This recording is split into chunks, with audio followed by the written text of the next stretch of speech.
नमस्कार मंडळी, पुण्यातून आपण पीटर सॅम्युअल आणि अभिनंदन माळी यांच्याकडून जे 120 ससे खरेदी केले ते आपण आपल्या कुडाळ इथल्या फार्ममध्ये आणून व्यवस्थित ठेवले। त्यांचं सेफ लँडिंग आपण कुडाळ इथल्या फार्ममध्ये केलं। त्यानंतर दुसऱ्या दिवशी शुक्रवारी आपण हे सर्व प्राणी विकण्यासाठी रेडी केले। त्याचाच हा व्हिडिओ आहे। एक दिवस कुडाळमध्ये थांबल्यानंतर आपले ससे दुसऱ्या दिवशी प्रवासासाठी फ्रेश असतात।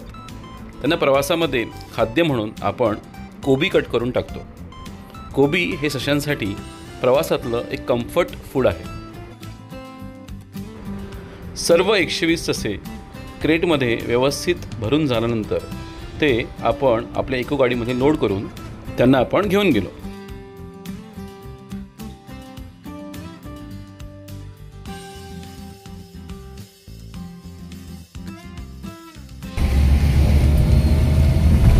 स्वप्नात ना मी मंदिर मारणार आहे।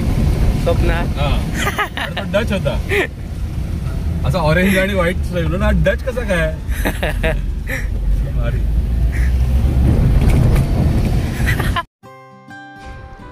कुडाळ स्टेशनवरती प्राणी अनलोड करून झाल्यावरती थोडीशी लिखापडी, थोडंसं फॉर्म भरणं वगैरे झाल्यानंतर आपले प्राणी हे ट्रेनमध्ये जाण्यासाठी रेडी होतात।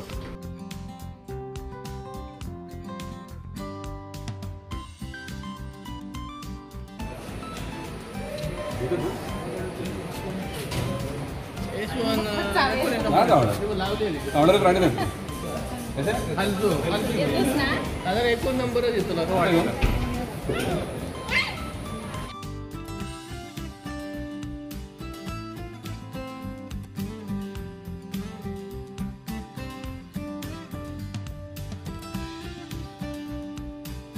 मी नीरज मातोंडकर, कुडाळ रिक्षा रेल्वे स्टेशनवर रिक्षा लावतो। रिक्षा चालक आहे। या गोसाव्यांचा गॅविटचं खरोखर बघायला मस्त आहे, चांगलं वाटते। काहीतरी कोंबडीपेक्षा वेगळं काहीतरी सगळीकडे हे बघायला भेटते। बाहेर आम्ही दर ह्याच्याला बघतो की शुक्रवारी ससे बाहेर पाठवत असतात। खरोखरच खूप चांगलं आहे, काहीतरी वेगळं आहे, बरं वाटतं।